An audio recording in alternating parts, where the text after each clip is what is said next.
ఈవేళ కొరమేను చేస్తున్నానండి. కొరమేను పులుసు చేద్దాం అనుకుంటున్నాను. చాలా బాగుంటుంది పులుసు.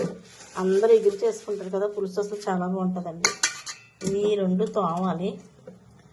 తోమి శుభ్రంగా కడగాలి. వీటిని కావాల్సిన పదార్థాలు చూపిస్తానండి. ఉల్లిపాయలు, పచ్చిమిరపకాయలు, అల్లం కావాలండి.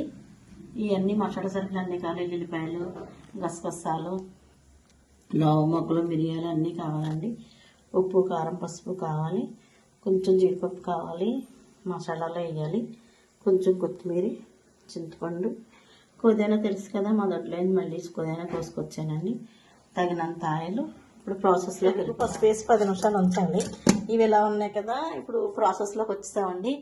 ఇది గరం మసాలా, అల్లం వెల్లుల్లి పేస్ట్ అంతా ఇలా పట్టేసుకోవాలండి. 2 ఉల్లిపాయలు ఇలా పట్టుకోవాలి. మిక్సీ అయితే అయిపోయింది. ఇప్పుడు స్టవ్ అంటించుకుందామండి. ఇదిగోండి, చేపలు అయితే నీట్గా కడిగేసాం కదా. ఇప్పుడు బాండి వేడెక్కిపోయింది. ఆయిల్ పోయాలండి. కొంచెం 2 రవ్వ మొక్కలు, 2 ఇలాచీలు వేయాలి. కొంచెం అల్లం వెల్లుల్లి పేస్ట్, గరం మసాలా పేస్ట్ వేయాలండి. ఇదిగోండి, ఇలా దోరగా వేస్తుంది. అలా వేగిపోయింది దోరగా. ఇప్పుడు ఉల్లిపాయ పేస్ట్ వేసుకోవాలండి. ఇప్పుడు ఈ చేప మొక్కల్లోకి వచ్చేద్దాం. ఇప్పుడు దీనికి తగినంత కారం, రుచికి సరిపడా సాల్ట్, కొంచెం పసుపు, కొంచెం ఆయిల్ పోయాలండి. అంతే. ఇది ఇలా కలిపేసి 10 నిమిషాలు పక్కన పెట్టాలి.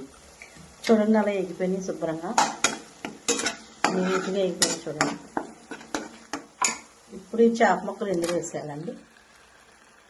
చూడండి, కూర అలా మగ్గిపోయింది కదా శుభ్రంగా.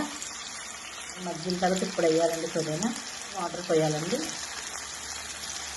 చూడండి, కొరమేను పులుసు తయారైపోతుంది. చాలా ఈ ప్రాసెస్లో కనుక కొరమేను పులుసు చేస్తే చాలా చాలా టేస్టీగా వస్తుందండి.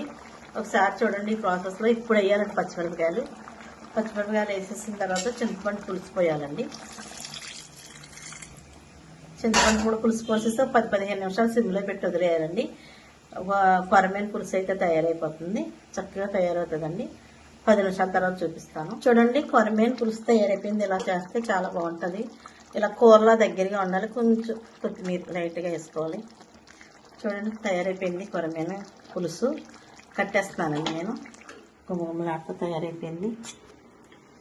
చూడండి, పెట్టుకోవాలి. రైస్, కర్రీ వేడిగా ఉన్నాయి కదా,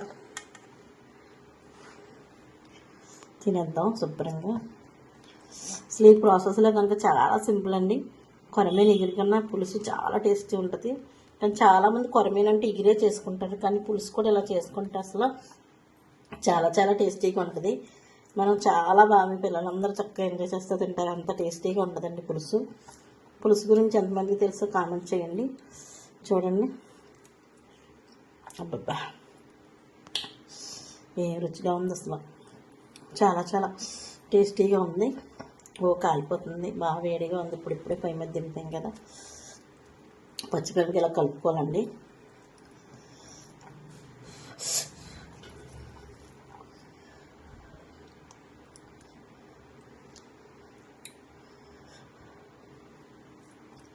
పచ్చిమిరపకాయలు ఇలా కలుపుకొని చేప పక్కలా పెట్టుకుని అలా తింటూ ఉంటుందండి. అసలు చాలా చాలా హ్యాపీగా ఉంటుంది.